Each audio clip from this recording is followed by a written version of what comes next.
What's up? Welcome in, Hoge and Jahns, back with you with a Christmas Eve episode. Merry Christmas, everyone. Adam Hoge, Adam Jahns, and Kevin Fishbain. That's your big Christmas present or Hanukkah present too, Kevin. Merry Christmas Eve, guys. And this year, first night of Hanukkah is Christmas night. How about that? Yeah, I like as Karm put it on our show the other day. He said we're trying to compete with the big boys. And yeah, I don't know. How do you guys think you're going to fare?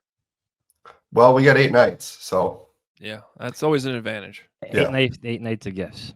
Yeah, it's nice. I don't think I could do 8 nights of Christmas. Like sometimes I feel like these 2 weeks are like 8 nights of Christmas. I'm already exhausted from one night of being up here in Minnesota with my family. So, to do 8 nights of stuff like that. When you guys are at, it could be like a Barnes and Noble or a Target or like one of those stores, and you're about to check out, and your kids see like 100 different things that are like $5 and they want all of it. Yeah, those are Hanukkah presents. So, okay. Like the Bears Big 50 by Adam Jahns. If it's right there when you're checking out, you might grab it. So, like, those are the Hanukkah gifts. Yeah, and that's like the second time ever that Jahns ever actually has plugged his book on this podcast. I did.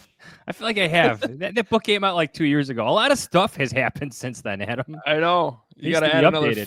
You got another 50 to go now on there. There's a chapter in there titled, I believe, Ryan and Matt, and I need another chapter, Ryan and Matt Part 2. Yeah. Did you guys? Is there another Ryan and Matt, or another Matt at least, on the head coaching? Oh, the Bears will find them. They'll find them. Matt Vrabel. We'll just call him Matt. Matt Vrabel. He'll have to change his name to get the job. Yeah, that'll be the job requirement. Anyway, welcome in. Merry Christmas, everyone. We do have a preview episode for you here with the Bears playing quick turnaround to Thursday against the Seahawks. And the Seahawks, just kind of bringing this whole year full circle a little bit with the offensive coordinator that the Bears hired last January from Seattle. Obviously, he's not there anymore, but it just feels like we got to talk a little bit of Shane Waldron because the Seahawks are coming to town. Because, we can even tie this back to the Super Bowl with the very viral Jackson Smith and Jigba clip from CHGO and JSN. I don't know if you guys watch much Seahawks football, but he's having a good year. He seems to have blossomed without Shane Waldron, which I guess would have been very predictable. 93 catches for 1,189 yards and 6 touchdowns. So he'd be the Bears' leading receiver. He would be. Yeah. So would DK Metcalf. Matt Metcalf. There we go. Who's the Seahawks play caller? Good question. Keep talking. I got it right here. Ryan Grubb. That's right. I knew that. So he came over from Washington, from the University of Washington. Get him on the list. Can you name their assistant head coach? Well, it's obviously somebody we should know if you're bringing it up that way. Former Bears player, former coach Chris in the Harris? NFC North. No, former head coach in the NFC North. Head coach. Maybe future head coach candidate for Chicago Bears. Probably not. Leslie Frazier. Leslie Frazier, very good. Oh, wow. Could you imagine if they hired Leslie Frazier? It would not go over well. Yeah. Okay. By the way, the Packers won by like 1,000 points last night. My brother-in-law went to bed in the second quarter, and I gave him shit for that. I'm like, oh, it must be nice to root for a team where you can have a 21-0 lead in the second quarter and feel like you could just go to bed. It must be nice to cover a team where the backup running backs come in for like an entire quarter. And you decide to rest your injured receiver. Must be nice. What are backup running backs? The Bears got rid of all of theirs. That's also true. They traded one. They cut one. They cut another fullback. The Bears are now using backups to backups at the offensive line to use as fullbacks now, I believe. Yeah, Do you that's guys true. know the last time the Bears shut out an opponent? I don't think it's been in the time that we've covered the team, right? I don't either. I'm looking it up. Oh, Yeah. you can't say a fun fact without knowing I- the fact first. I remember this. I remember this game, Thursday Night Football in 2010. The Dolphins, 16-0 Oh yeah, that was in Miami, right? in Miami. Yeah, Jay Cutler. yeah. Jay had, he was 16 for 25 for 156 yards, no touchdowns, and 1 interception. Yeah, I feel like that was kind of an ugly game. Yeah. Okay. 16-0. Bears win.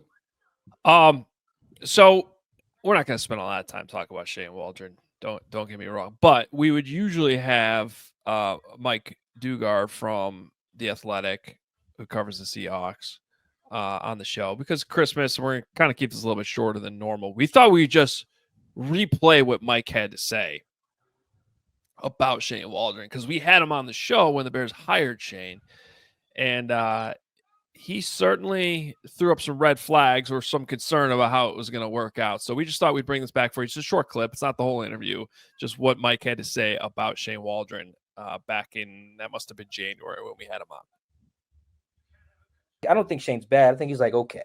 And I think he's like a decent coordinator. You give him good players, you'll get like a good offense. The Seahawks offense was not bad this year. It was very good. It was like top 15, top 10, and like some really good efficiency stuff. That's important. You know, that's half the damn game is what you can do on first and second down. Because the Seahawks, if you just look at those splits, a really good team, really efficient, run the ball well, good balance between run and pass. Shane figured out how to run screens. I mean, they hadn't run screens well in Seattle since the Kingdom was a thing. So it had been a while. So Shane does some good stuff. I won't act like he's terrible, but I do think it's when he's probably in one of those situations where if you go in thinking in either direction, if you want your bias confirmed, you can find it in either direction when you watch a Shane Waldron offense. You go in thinking, oh, man, this guy's a genius. Look at this formation. Look how they set this up. Like, you could do that. I could do that. I could do that right now, pick plays and designs and like, oh, look how they came back to that. Then if I wanted to be pessimist, I'd be like, oh, look at all these bad things. So I really think it's kind of just eye of the beholder situation. You guys will see that. You'll see some games where Shane kills it. And you'll see some games where, and the talk radio in Chicago that next morning is going to be nasty for him. You know, you can already see it. So yeah, I really think that focus on early downs and some of the work that he did there is probably why a lot of people are high on him. That's what we saw. Yeah. Look great against the Panthers. Look great, like fantastic against the Jaguars in London. But then there's just a lot of bad games, like sandwiching those two games. Yeah, I don't think it got nasty until after the Colts game in week 3. But even after week 1, it wasn't good. I mean, it was like Monday morning conversations about Shane Waldron were already pretty concerning even after that first game. And then certainly by the time you had that goal line sequence against the Colts down there in Indy with the speed option and that whole mess, that's when it got nasty. So Mike called it. Mike Dugart from The Athletic does a great job covering the Seahawks and told us exactly what we needed to know back in January. Maybe the Bears should have interviewed Mike to get an opinion on that. So the Seahawks offense currently ranks 15th in points scored, 14th in yards, 4th in passing yards, but 30th in rushing yards. So they're throwing the ball well with Geno Smith, just not running the ball really well at all. What's their sacks allowed? Are they giving up a bunch of sacks? I feel like, the Bears, you go back to the last few games, the pass, I guess they pressured Darnold a little bit in Minnesota. But you just keep seeing these open guys and the quarterback with a lot of time to throw. I looked this up yesterday that week 1 through week 8, the number one team in the league in terms of defensive success rate was the Chicago Bears. Week 9 through 16, the 32nd ranked team in the league in defensive success rate is the Chicago Bears. It's been remarkable. And that starts in week 9, you said? Yeah, so I starting with the Arizona game. So Because the it's still, defense played yeah. played well against Washington. So 8 of the 9 game losing streak. It's been the worst defense in football. I mean, I think that Hail Mary killed the defense. Yeah. Yeah, I think. I mean, we'll probably have to relitigate that a lot of the next until the Bears are good again. Can't wait. Cole Kmet kind of hit it on the head right after that game. He was like, "We have to move on. Like this happens. It sucks. Like we gotta." And clearly they did not. But then a couple weeks later, you got the blocked field goal against the Packers. Yeah. And now I'm confusing which devastating loss it was, but one of those two, when we were doing the 85 on Tuesday, like he admitted on the show, like that you got to move on, but this one's been lingering more. Like usually by the time, Tuesday comes around, you can move on, or these players are kind of trained themselves to do that. And it was like, nah, it's been tougher this time. So pick your devastating loss. Anyway, look, the Bears have had tons of offensive coordinators not work out, obviously, but this one did seem unique with Shane Waldron, that you had an interview like that with Mike.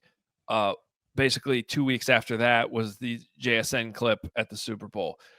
There was also, the press conference was in there as well, which was certainly not a home run by Shane Waldron. I don't know that I remember a coordinator hiring where it was like that many red flags that early.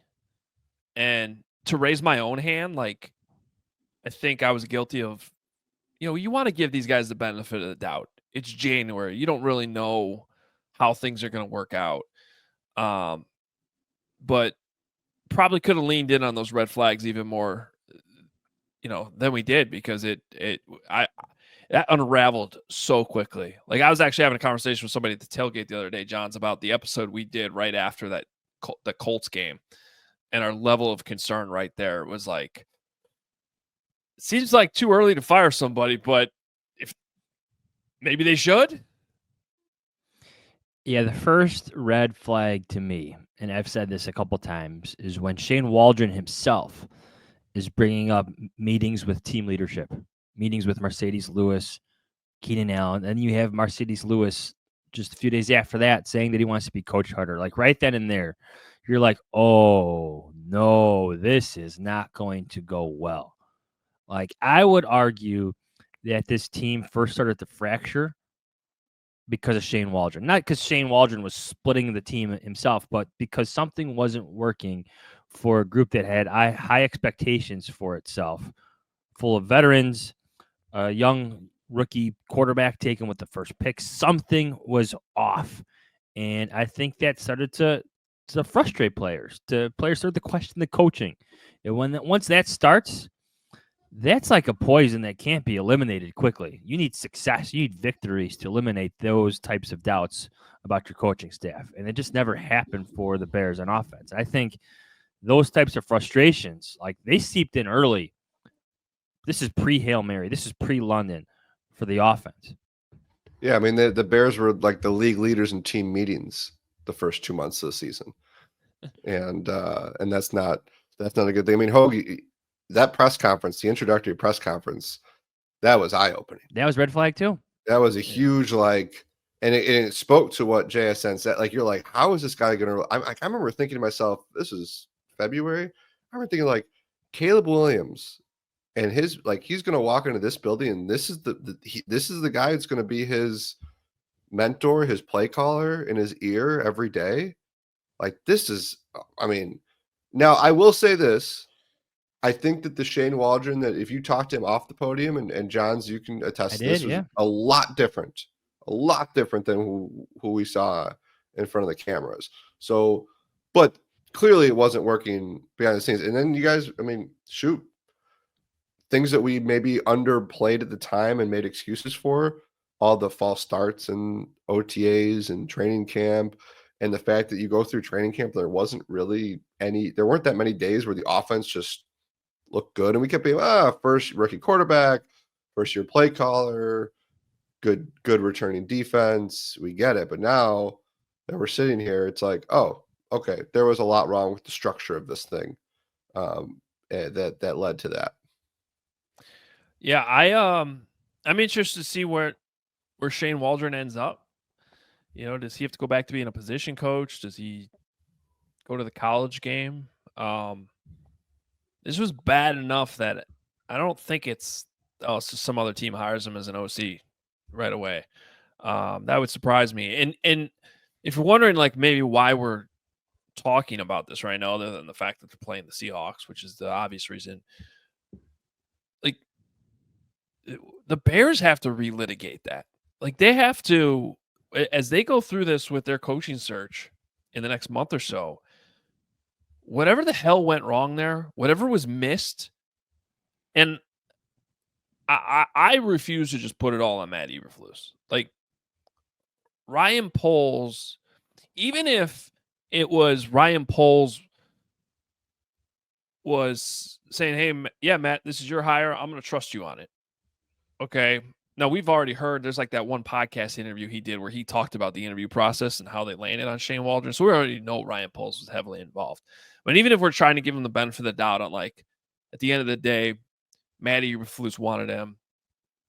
You have this structure. You're going to trust your head coach to hire this system. Fine. Okay. This was way too important of a hire. When you, as GM, were the one picking Caleb Williams, picking Rome Odunze, at some point, if these either these red flags popped up in the interview process and got ignored, which I would put a lot of that actually on Ryan Poles, because it's your kind of job to you got to have oversight on that and understand, no. This is way too important of a pick. This is way too important of an offseason. I can't just let my head coach do this if there's these red flags. Or they just missed them completely. And either one of them's bad.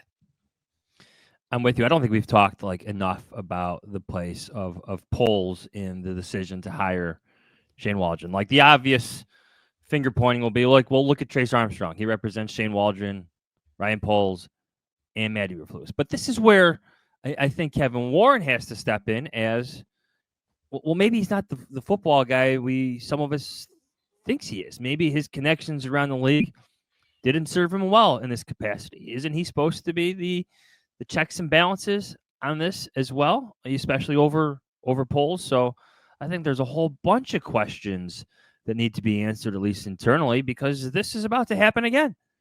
They're about to go on another search. This was an extensive, exhaustive offensive coordinator search. Like, how often have we ever heard of that? They interviewed 9 candidates. Let me read the 9 candidates again. Obviously, it was Shane Waldron. You have Cliff Kingsbury. That's a home run in Washington. Greg Roman. He's with the Chargers. Okay. Thomas Brown. He's now the Bears head coach. Clint Kubiak. Saints. I mean, his star faded within weeks. Greg Olson. I don't think he's working in the league right now. Zach Robinson. His quarterback just got benched in Atlanta. They are now starting the rookie Michael Penix. Marcus Brady. I'm not sure where he is. And Liam Cohen. That's a home run for the Tampa Bay Buccaneers with Baker Mayfield. So, as the Bears embark on what Kevin Warren has promised to be an exhaustive search where offensive minds are interviewed again, there's a lot of questions, a lot of red flags already from their previous process that I think they have to address before they even get going on this. And I'm sure we'll get all the answers too. You will not. It's your job to get the answers, Kevin. Yeah, I think that's enough but it's just remarkable. It really is that it's going to go down as one of the worst hires in team history. It really, I don't even know if that's like fair to Shane Waldron, but it's just when you add the context of how important of a hire it was and how quickly there were these like moments that we've all listed off here, even in the 15 minutes we've been doing this podcast right now. It's and it was a process the Bears were so proud of, and were so excited to tell us about being proud of, about how they landed on Shane Waldron. yeah. Well, think about too, Ho, to what you to your point. Think about all the offensive coordinators in Chicago that haven't worked, and you can go back decades. And this was the one with this group of players. This was the one that was the worst, and this is the one that was so bad he got fired in the middle of the season. Because like you could argue that with Caleb Williams, Keenan Allen, DJ Moore, Roman Dunze, Cole Kmet, DeAndre Swift, you don't have to be Sean McVay to run at least an average offense. And for them to get this one wrong that badly, this franchise that's gotten that job wrong over and over again, whew, that says a lot. It does, and again, I can see it both ways. I've heard some people be like, "Look, Kevin Warren has to get out of the way, let the football guy make the football decisions here when it comes to this head coach hire." But like, the bottom line is like Ryan Poles' track record with the hirings this is not good. I mean, it's that between the head coach and this OC hire, but has he learned his lesson? Has he learned from those mistakes? Is he going to do better this time? Certainly there's that possibility, but that's where, like, in this whole conversation about who's in charge, who should be in charge, I keep coming back to,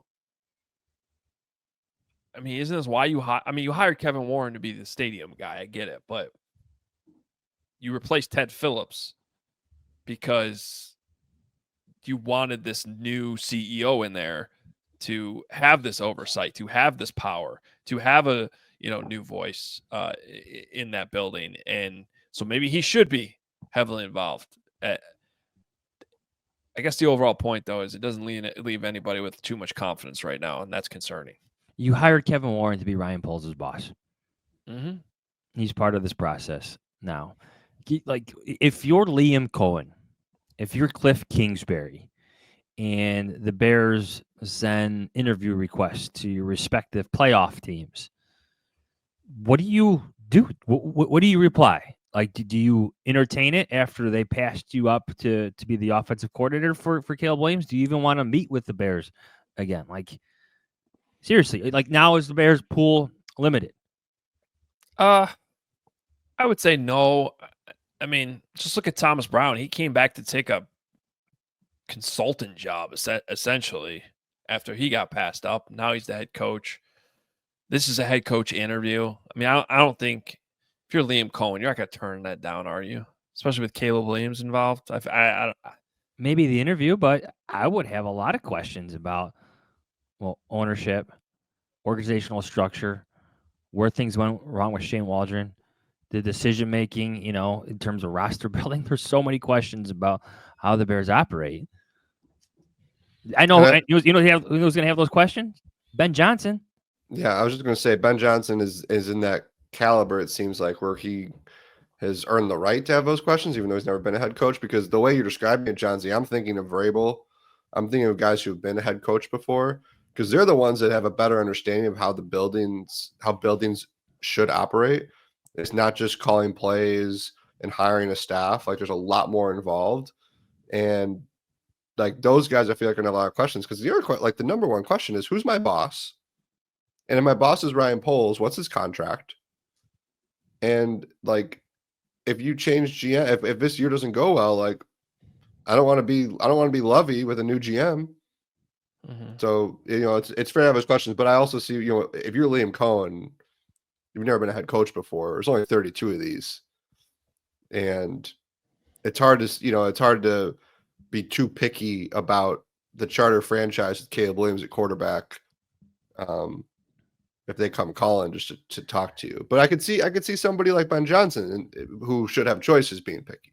It is I am kind of getting a laugh though out of those optics of Liam Cohen returning to Hallis Hall to interview for the head coaching job this time, and like, That's what I Gotta mean. be a little. It's gotta be awkward for polls. Like, sorry, man, we didn't hire you for the OC job. Now we're interested in you for the head coaching job. Like, you're. Well, I it think does- we're underrating how awkward this could actually be. Like, Well, this, does this that could not make- go well for the Bears? I was gonna say, does that eliminate some of those guys? Because do you think from a pride standpoint, the Bears are not going to want to like? I mean, talk about what that press conference is going to be like. It's like, oh, wait a second. A year later, you guys didn't think this guy was good enough to be your offensive coordinator, but now a year later, you think he's good enough to be your head coach? Yeah. I mean, that would require the general manager to have to be. I mean, I guess it doesn't have to, but he's going to be asked a lot of public questions about how badly they screwed that up. So badly that this is where you got to. I think there's a pride element that is going to potentially hinder the opportunities for guys who are on that list. Yeah, I mean, I don't know how serious candidate Liam Cohen is anyway, but that dynamic is certainly interesting. All right, should we talk? Should we go a little bit Seahawks talk here? Or should we get in our 3 big questions? Well, we Johnson? can start with 3 big questions. We got Okay. time. We got Seahawks. All right, 3 big questions. These are all actually from our readers, our listeners, and I love that many of them came with questions with the Christmas theme. Yeah. So all of these questions have a Christmas theme. These are from our listeners, our readers. Number 1, Furious George. Which players from this season are on your nice list and which are on your naughty list? Mm. Mm-hmm. Well, number Okay, 1 on the naughty list, it has to be Tyreek Stevenson. I was gonna say that one's easy. Yeah, Tyreek Stevenson on the naughty list. I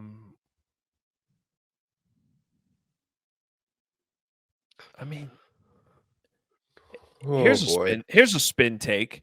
Is part of the problem that they have too many guys on the nice list? Oh, are now you equating it to like they're just nice guys? Well, there are a lot of nice guys in that locker room. Oh, how about we equate it to like what type of season they're having? Oh, Like who's having a nice season? Who's having a bad season? Okay. Well, I think the quarterback's having a nice season. I think, yeah, I would say Scott Daly. he had a nice tackle the other day on special Nice team. tackle. Yeah. Yeah. Tory Filled in Taylor. nicely. Tory Taylor. Tory Taylor goes on the nice list. Chris Williams, backup nose tackle. He had a good year. Good year. He's Okay. got a career high in sacks, Yep. I believe. Yeah. Andrew Billings goes on the nice list because without him, the defense ceases to exist.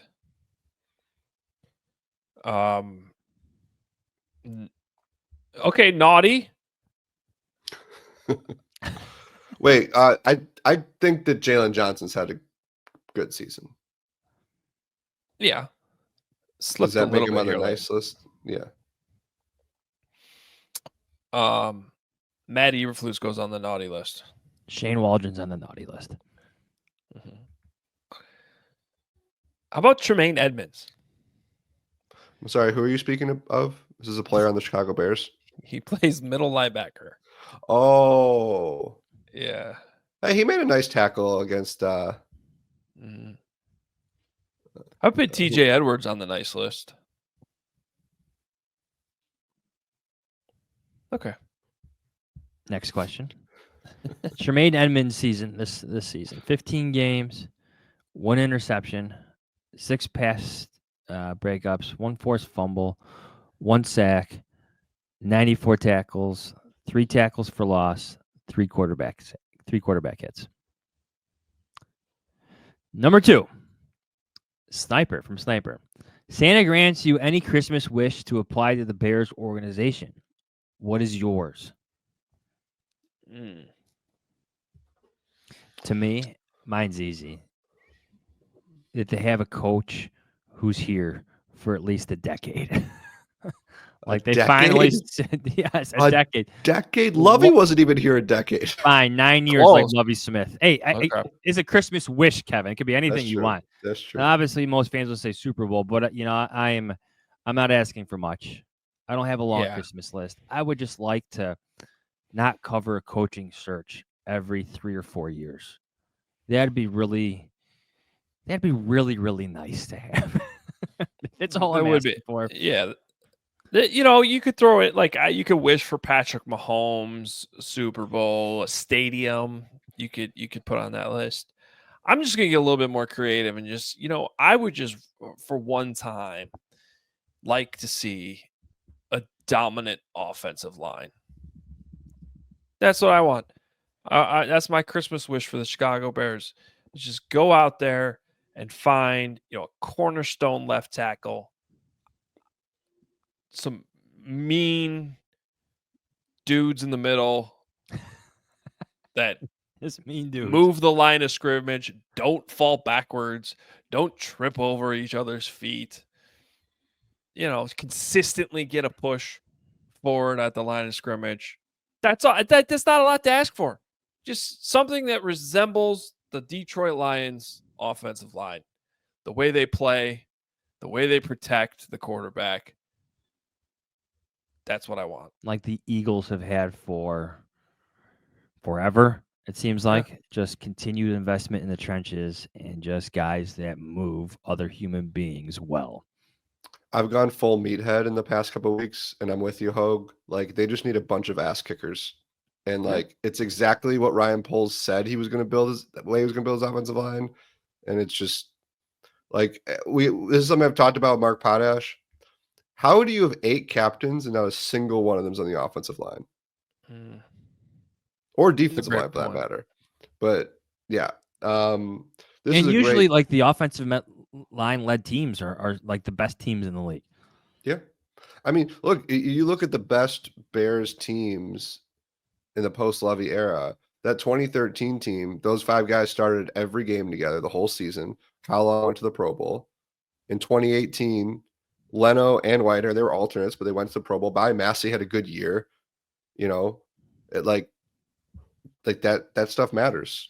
By the way, it's a great plug for Christmas morning. As your opening presents, you can open the Athletic app and read my Bears holiday wish list. So I'm just going to pick my John's kind of took mine because I had like the right head coach. Hogue took number 2, which was a good offensive line. You also mentioned I put a shovel in the ground.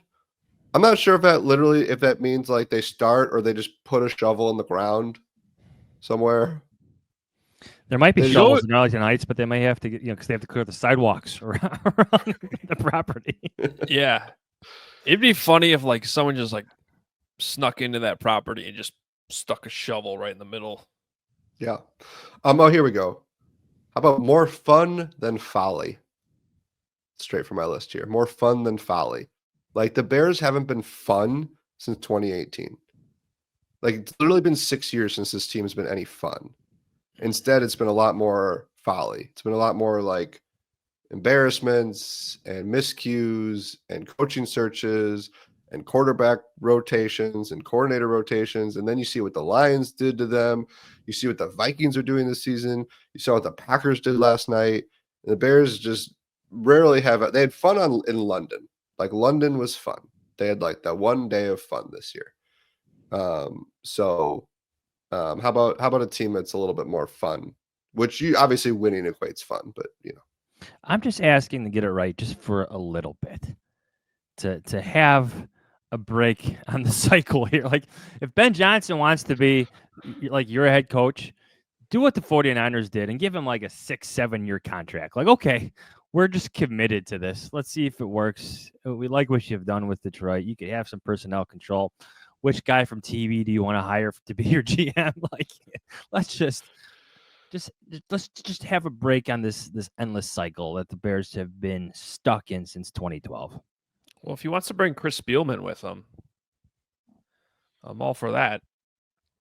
I don't think that's isn't he? He's been involved in some Lions decision makings. Oh, he is. Decision makings. He is like it's like special advisor, right? Yeah, he's like at a layer between like ownership and the GM, but it's not like a president role. It's like, but he's heavily involved. Let me back up. He has been Spielman doesn't get talked about enough nationally because this whole transformation of the Lions coincides with them pulling him out of the TV booth and getting him in there. This whole who they hired at GM, Dan Campbell, the whole mentality and how they built and how they play, that is, it's essentially the playbook of what's been discussed here locally, which will obviously never happen with George McCaskey. But, this idea of like bringing Olin Kreutz in to, have that same type of influence on how a team should be built. And it just will never happen in Chicago with that relationship and George McCaskey. Well, credit to the Lions, because the Lions went out and did that. And that's essentially the role that Chris Spielman's in, which is a pretty unique role in the NFL, but it's working. Do you know who has a relationship with the Spielman family? Kevin Warren. Through Rick Spielman, who was the longtime GM of the Vikings. Rick Spielman and Chris Spielman are brothers. And do you know which foreign bear has essentially played the role you're describing for the past 8 years or so? 6 years. Trace Armstrong. Oh, here we go. Yeah, okay. Number 3 from California King. If this Bears season was a Christmas movie, which movie would it be? Happy holidays, fellas. Home Alone 3 because it sucks. There's a Home Alone 4, which sucks even more. I think I did know that. Yeah, it's like are both of those have completely different kids in it, or did Home Alone 3 still? Yeah. Yes, Home Alone 4 tries to tie it more into like the original storyline. Like there's McAllister security. Buzz is actually in that movie. Just like in terms of headline or movie titles, like A Nightmare Before Christmas. I mean, that's what we watched. This is what it's been. Yeah, literally. Yeah. People think that movie. People think Jingle All the Way is a horrible movie. I thought it was kind of entertaining. Arnold Schwarzenegger, Sinbad. Remember they're trying to get like that toy. I think I saw that one time and that's never not wanted too to see it bad. again. I thought it was fine. I'm just saying I feel like it gets like ridiculed a lot. There's a Ben Affleck Christmas movie where he's like this rich guy and he's stuck in the past and he returns to his home. And James Gandolfini is like the homeowner there and he kind of beats him up a little bit. It's one of the worst Christmas movies like I think I've ever seen. What's the name of it? But maybe that's it. Bears are this rich guy stuck in the past and they return home and then they're just raising hell and being a problem. It's like the Christmas Carol before Scrooge comes to terms with everything. Or like the Grinch before the Grinch grows a heart. Like Christmas movies before you get to the happy ending. Yeah. You could go 8-bit Christmas. You guys seen 8-bit Christmas? I've not. Another one stuck in the 80s. In fact, that's actually a Chicago movie too. Surviving Christmas is the name of the Ben Affleck movie. This is the description on Rotten Tomatoes. Surviving Christmas is unpleasant characters attacking each other for 90 minutes before delivering a typical hollow anti-consumerist message. By the way, I saw one of those memes the other day about the movie Santa Claus. It said like Tim Allen's character was 38 years old in that movie, which is like one of those like things was like blow your mind. Like, wait, he's 38. Like Jahns is already older than that. Yeah. That is crazy. Well, it's like those high school movies where they, hire like 21-year-olds and you have like this distorted worldview that all high schoolers look like that. So he's got to be what, like almost 70 now? Tim Allen? Have you guys, they're running these promos for this new sitcom he's in. He looks jacked out of his mind. He was at the Thanksgiving game. He was the one, he like fired up the crowd. Yeah. Mr. Detroit. Is Wilson, the neighbor, still around? Hiding behind a fence somewhere? Yeah. Home Improvement. Maybe. That show was good. All right. Over-unders, John? Over-unders. You ready? This is from Bear for Chicago. Over-under half mentions of the Stumble Bum. Over. Way over. Yeah. How funny would it be if the Seahawks try to run it?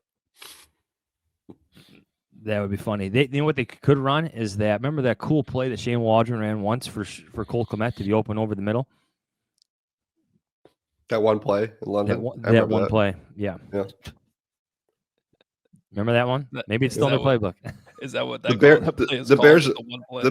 The Bears literally have not tried to scheme Cole Kmet open since that play. I don't think. No, have not. The Bears post-mortem over under 1.5. Shane Waldron name drop. You're getting at least 2, at least 3. Well, we've had 73 on this episode. yeah. Will they play the Jackson Smith and Jigba clip on the broadcast? Ooh. You hope so. I do. But I don't know, probably not. But they should. From Rhino, over under splash plays for Tremaine Edmonds at 0.5. I think fans are starting to realize what a potential miss in free agency Tremaine Edmonds might be, just given the contract and given the lack of impact plays. He's got the third biggest cap hit on the team. So I'm going to say under. You know, the thing about Edmonds is he's not a bad player, obviously. No. But it's interesting how that over-under got, posed. Splash plays. That's where you're lacking that. Like, you're not getting the splash plays from him, really. And I've always wondered, like, what it would have looked like if you had just tried to go with Sanborn and TJ Edwards. And because it's going to be interesting what happens with Sanborn, because it's still like when he's on the field, he makes plays. He's around the ball. And you could have saved a lot of money by going that route instead of signing Tremaine Edmonds. So, yeah, it's not like a huge problem, but you haven't gotten what you're hoping to get out of Tremaine Edmonds with that contract. Well, you're right. He is a good player, but you're paying him to be a great player. You thought he'd be a great player. Contract says that. All right, next one. From True Dracu. Over under 2.5. The defense gives up a first down on 3rd and 10 and plus. Or so we saw that. Well, they have to get to more than 2 3rd and 10 pluses to have this be an opportunity. Yeah. I think I'll go under. There'll be a couple. I don't know if I'll go over to get to third, number 3 on that, but there'll be a couple. It's just bad. Anytime it's like 3rd and 17 or 3rd and 20, you're still sitting there like, I don't know. They can still get it. Like that applies to the Lions with Jahmyr Gibbs, but I don't know if that applies to the Seahawks who can't run the ball. So we'll see. No, I'm going to say under. Jeremy, over under rushing yards for DeAndre Swift, 25.5. He did have 79 2 weeks ago or 10 days ago. Yeah, I'll take the over on that. I'll go over. I mean, maybe a few of those handoffs to wide receivers should go to your, $9 million running back? See, this isn't a bad number. Can I just read you like his rushing totals from the season here? Let's start at the beginning. 30. 18. 30 be over. 20. 93, 73, 91, 129. There we go. 51, 59, 71, 30, 39, 38, 79, and then last week, 20. Yeah, to what you just said a couple of moments ago, Kevin, the whole DJ Moore in the backfield thing and that was cool. I like getting different wrinkles and trying to get but like once you do it too much, it's not a surprise anymore. And it felt like the Lions were all over that the other day. So you gotta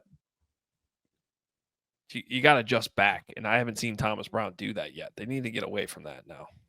By the way, I looked up in 15 games, the first play of the game has been a handoff to Swift 9 times out of 15.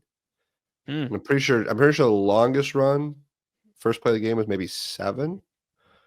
And 6 passes, including the incomplete pass to Keenan Allen, which Mark Grody asked about yesterday. And Caleb Williams, you could tell how frustrated he was that he missed that pass. Because think about how much they spent that week on that play. Like, we're finally going to get going in the first drive. We're going to throw the ball, which we don't usually do. And here's a route we're going to run, and it's going to be there, and it's going to give us a 2nd and 3. And he missed it. And then they punted. It's a bad miss. Yeah.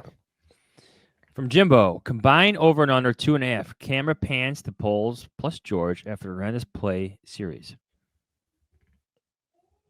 Poles is easier to find. You don't get a lot of panning to George at Soldier Field. Yeah, Soldier Field is not a very friendly camera pan to decision maker George stadium. also sits amongst the fans, which makes him harder to find. And I'm sure the Bears aren't going to relay to the broadcast where George McCaskey is either. It's like a where's Waldo game. He's easier to find on the road, as we saw in Minnesota. Where's George? Usually in the South lot pregame. Yeah. Now, it is a Thursday night game, so they could be looking for him. And you if you threw Kevin Warren in there, I'd take the over. Oh yeah, Kevin Warren puts that over. I think we'll get enough Kevin Warren and pole shots. I don't know. Yeah, because I just don't know where they're going to find George. Mm-hmm. The Bears want it that way. I like this last one too from Morty. Over under 2 minutes. Al Michaels pitches about being in Chicago watching this swear word whole team. Hey, poor Al. It's Christmas. Like, you know, he hates bad games. Yeah, I guess it just depends. Like, if the Bears go 3 and out and the Seahawks score on the first drive, which we've seen happen a lot lately.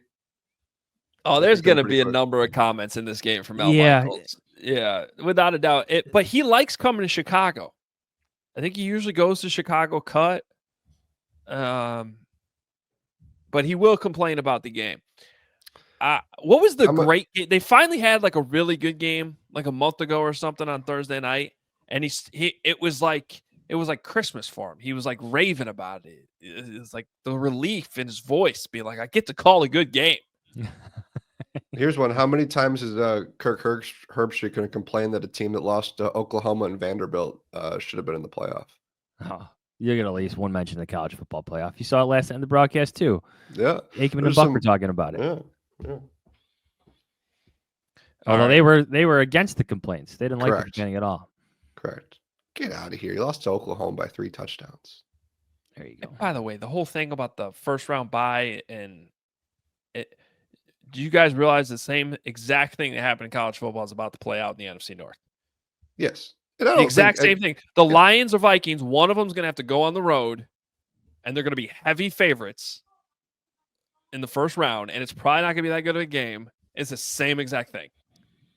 By the way, our colleague at The Athletic, Chris Vanini, had a good tweet last night, which was like, wow, look at the Chicago Bears schedule. Look who they've played. Maybe they should be in the NFL playoffs.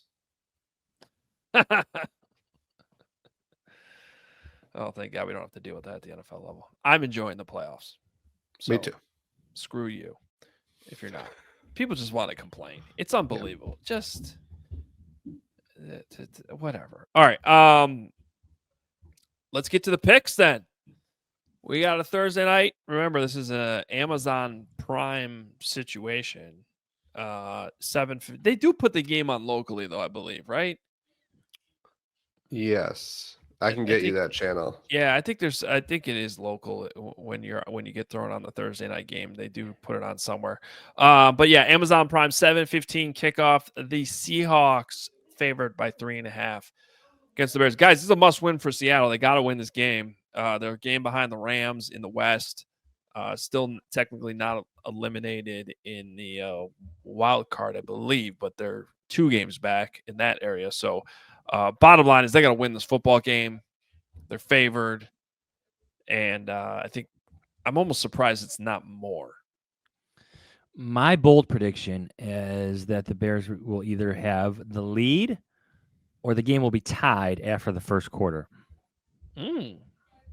Maybe a nice 0-0 with the Seahawks driving, but it still qualifies considering how bad the Bears are in the first quarter. Well, John, this segment's called Bold Predictions, not Insane Predictions. Hey, go bold or go home. Seahawks can't run the ball like the Lions can. So maybe that's where the optimism lies until Geno Smith starts carving up the Bears secondary. Yeah.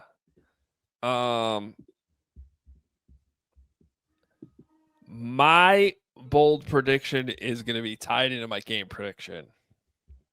And I think the Bears lose this game by at least 4 possessions. Wow. 4 possessions or 4 scores? 4 scores. You know what I meant. Yeah. Yeah. Like it's a 4-score game when it's all said and done. I just think that they've checked out. It's a short week. I want to be careful actually saying they've checked out because I don't think everybody's checked out. I think the offense is still invested. I think Caleb's still invested. But defensively, I mean, you said it earlier, Kevin. Like they've like statistically been the worst defense in the league the second half of the season. A little bit of an easier opponent this time, but the Seahawks are also desperate. They've lost 2 straight games to the Packers and Vikings, but they were in that Vikings game to the very end on Sunday, and they got to get this one. And the Bears, the way that they're playing right now, I don't know that gives you any confidence that they're gonna be able to win this game. My score prediction, as filed to Kevin Fishbain, is Seahawks 29, Bears 27. Bah. Wow. 29-27. Yeah, Seahawks defense isn't. It's not like they're playing the Lions again. There'll be something done positively by Caleb Williams. What's the line right now? 3.5. 3.5. Because the Bears are not good when they are. You could have stopped right there. That's true. Is that in there? Okay. By the way, my bold prediction is that Montez Sweat gets a sack. Whoa. Yeah. Yeah. How about that? Yeah. That's I was also sad that thinking that's about bold. yeah, or maybe Caleb Williams shows an interception. He is When they're- 77 pass attempts, breaking some record set by Aaron Rodgers, I believe. You said 3.5, Hoge. I'm getting you a for Herb Howard here a fish fact. Okay, when the Bears are at least 3.5 point home underdogs, they've lost 8 in a row in 16 of their last 17, straight up. And they've only covered of those 16 losses. They only covered 6 of them. So with that said, I will go Seahawks 32, Bears 18.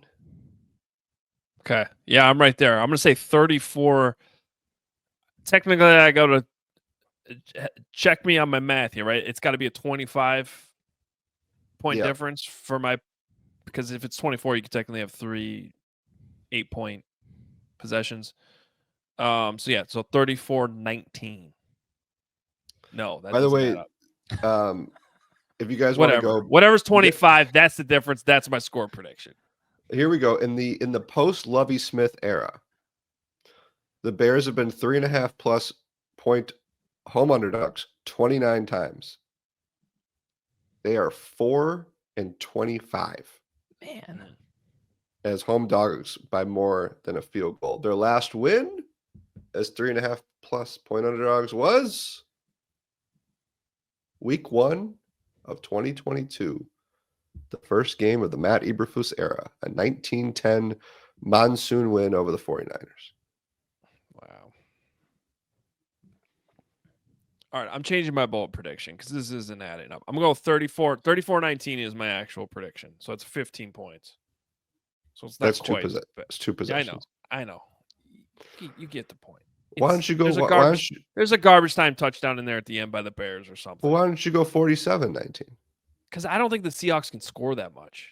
Yeah, probably not. The most points they've scored all season is 34 on the Falcons back on October 20th. No, maybe I'll bring my score down then. Yeah, that's why, all their wins, 26 points, 23 points, 24 points. They put 26 up on the Jets, 30 on the Cardinals a few weeks ago. It's going to be cold. Well, it's not going to be that cold, though. And I do think the Bears' offense will, like I said, score late, make it a little bit closer. But, yeah, that's what I'm going with. So I technically don't know what my bold prediction is. That's fine. You know what? I'm checking out on bold predictions. I'm checking out now. It's Christmas. We got 2 Yeah. quick games to pick here. Let's do it. I don't have the soundboard, so my apologies. But we are talking about Netflix. Guys, Netflix. Netflix has hired everybody in the sports media world except for the 3 of us to do these Netflix games. Oh, wait, I have breaking news. Guess where I'm going to be Christmas? No. Oh, you're going to be on the Netflix? I declined. I said, maybe next Good year. move. Yeah. You want to be with your family. So noon, we got the Chiefs, 3-point favorites at the Steelers. What do you got, Johns? Chiefs will win by 3. Push. Last second field goal. I got Chiefs by 4. Did we lose Hoge? No, you know what? Did he break his mic? Is he frozen? Here's what's going to happen. The Steelers are going to be up 2, and they're Steelers are going to be down 1. They're going to kick a field goal with 47 seconds left to go up 2.